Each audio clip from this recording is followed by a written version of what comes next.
Hello everyone, कैसे हो? माँ के लाडलो। आपके लिए मैं एक नया टॉपिक लेके प्रेजेंट हुआ हूँ जो है बहुत ही प्यारा और बहुत ही आसान कॉन्सेप्ट है। वो क्या है, ध्यान से देखिए। Simplest form of a rational number. Rational number का सिंपलेस्ट फॉर्म क्या होता है? क्या होता है जी रेशनल नंबर का सिंपलेस्ट फॉर्म? बहुत ही हलवा है जी, लॉलीपॉप है। अभी समझाते हैं।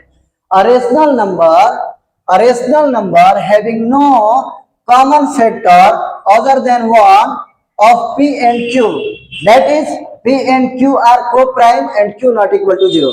कह रहे कि कोई भी रेशनल नंबर है, अगर वो P and Q मतलब कि उसका नंबरेटर और डिनोमिनेटर अगर को प्राइम है तो उसको बोलते हैं simplest form of a rational number. इसको एग्जांपल से हम बेहतर समझेंगे। जैसे कि यहाँ पर देखिए 2/3 ये एक रेशनल नंबर है। अब इसका और ये 2 और 3 जो है वो को प्राइम है। को प्राइम कहते हैं जिसका दो नंबर जिसका एचसीएफ 1 हो उसको बोला जाता है को प्राइम। तो यहाँ पे 2 और 3 को प्राइम है, इसका फैक्टर सिर्फ और सिर्फ 1 है, तो ये आपका सिंपलेस्ट फॉर्म में है। ये आपका 10 और 7 ये भी को प्राइम है क्योंकि ये 7 और 10 का कॉमन फैक्टर सिर्फ और सिर्फ 1 है, तो ये भी आपका सिंपलेस्ट फॉर्म में है। और देखते हैं 13/15 ये भी जो रेशनल नंबर है इसको भी ये भी सिंपलेस्ट फॉर्म में है। कैसे? क्योंकि 13 और 15 का कॉमन फैक्टर सिर्फ और सिर्फ 1 है, इसलिए इसको भी बोलेंगे कि ये भी आपका सिंपलेस्ट फॉर्म में है। अब छोटा सा एक क्वेश्चन ले लेते हैं यहाँ पे।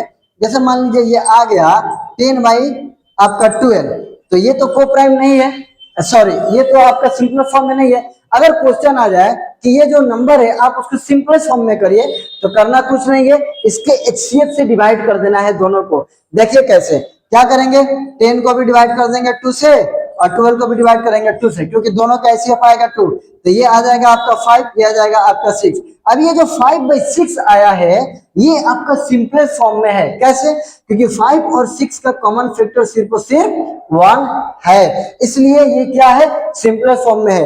क्या होता है सिंपलेस्ट फॉर्म? जब किसी रेशनल नंबर का कॉमन फैक्टर क्या आए, 1 आए, मतलब यूं समझ लीजिए कि उसका नंबरेटर और डिनोमिनेटर को प्राइम हो, तो उसको बोलेंगे कि वो रेशनल नंबर सिंपलेस्ट फॉर्म में है। अब अगला आपका टॉपिक है इक्विवेलेंट रेशनल नंबर। अब उसको डील करते हैं, आइए।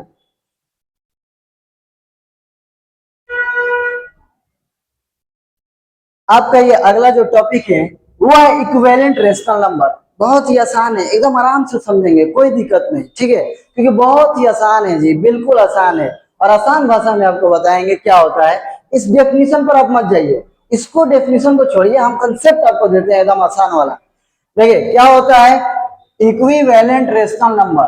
करें कि rational number don't have a unique representation in the form of p by q, where p and q are integer and q not equal to 0।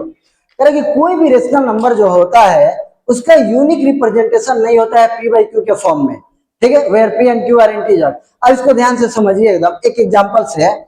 जैसे 1/2 है, तो 1/2 का रिप्रेजेंट करने का एकमात्र यही तरीका नहीं है। 1/2 को हम लिख सकते हैं 2/4। अब इस 1/2 को ऐसे भी लिख सकते हैं 3/6। इस 1/2 को हम लिख सकते हैं 4/8। फिर जब इसका सिंपलेस्ट फॉर्म करेंगे 2/4 का, तो ये आएगा 1/2 ही। फिर 3/6 का सिंपलेस्ट फॉर्म करेंगे तो आएगा 1/2 है। फिर ये 4/8 का सिंपलेस्ट फॉर्म करेंगे जब हम, तो ये भी आएगा 1/2। मतलब कि हम क्या देख रहे हैं कि कोई एक रेशनल नंबर जैसे हम लिए 1/2, इसका एक यूनिक रिप्रेजेंटेशन नहीं है रेशनल नंबर में। हम इसको डिफरेंट डिफरेंट रिप्रेजेंटेशन में क्या कर सकते हैं, रिप्रेजेंट कर सकते हैं। जैसे में ध्यान से देखिए 1/2 हम लिए थे, अब 1/2 को हम 2/4 लिख सकते हैं, फिर तो सिंपल फॉर्म किए तो 1/2 ही आया। इसी 1/2 को हम 3/6 भी लिख सकते हैं, क्योंकि जब इसका भी हम सिंपलेस्ट फॉर्म करेंगे तो 1/2 ही आएगा। इन द सेम वे 4/8 लिए, 4/8 का भी जब सिंपलेस्ट फॉर्म करेंगे तो 1/2 ही आएगा। आएगा कि नहीं आएगा? बिल्कुल आएगा। तो इससे हम क्या समझे, इक्विवेलेंट रेशनल नंबर मतलब रेशनल नंबर का कोई भी रेशनल नंबर है तो उसका यूनिक रिप्रेजेंटेशन नहीं है, मतलब उसको डिफरेंट डिफरेंट फॉर्म में रिप्रेजेंट कर सकते हैं। देखा ना, 1/2 को 2/4, 3/6, 4/8 कर सकते हैं। और बस ऐसे वीडियो देखने से काम नहीं चलेगा, आपको बैठ के पढ़ाई करना पड़ेगा, कॉपी पेन लेके बैठना पड़ेगा, लिखना पड़ेगा, प्रैक्टिस करना पड़ेगा, तब होगा। ऐसे बस वीडियो देखिएगा, आइएगा जाइएगा, तब आप कुछ नहीं सीख पाइएगा, ठीक है। आपको कॉपी पेन लेके बैठ के पढ़ना पड़ेगा। चलिए आपको एक शायरी सुनाते हैं। जिन होठों पे हंसी पाँव में छाले होंगे, जिन होठों पे हंसी पाँव में छाले होंगे, वही लोग मंजिल के पाने वाले होंगे। चलिए अब इस लास्ट वीडियो के साथ विदाई लेते हैं। जय हिंद। लास्ट वीडियो हमको नहीं